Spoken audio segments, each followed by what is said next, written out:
અમદાવાદના જુહાપુરામાં ફતેવાડી વિસ્તારમાં વહેલી સવારે ભીષણ આગ લાગવાની ઘટના સામે આવી છે। મેટ્રો મેન્શન ફ્લેટમાં બેઝમેન્ટમાં આગ લાગતા અફરાતફરીનો માહોલ સર્જાયો હતો। ફાયર વિભાગની ટીમે તાત્કાલિક સ્થળ પર પહોંચીને 200 લોકોનું રેસ્ક્યુ કર્યું છે। જોકે બેઝમેન્ટમાં રહેલા 40 વાહનો બળીને ખાખ થઈ ગયા છે। અમદાવાદના જુહાપુરાના ફતેવાડી વિસ્તારમાં વહેલી સવારે રહેણાંક ફ્લેટમાં આગ લાગવાની ઘટના બની છે।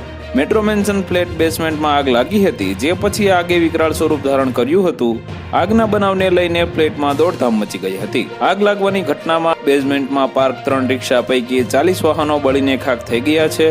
હાલ તો આગ પર કાબુ મેળવી લેવામાં આવ્યો છે। જોકે આગ કયા કારણથી લાગી તે હજુ સુધી જાણવા મળ્યું નથી। તો વધુ માહિતી મેળવવા માટે ચેનલ સાથે જોડાયેલા રહો। વિડીયો પસંદ આવે તો લાઈક કરી દેજો। ચેનલમાં નવા છો તો સબસ્ક્રાઇબ કરી દેજો।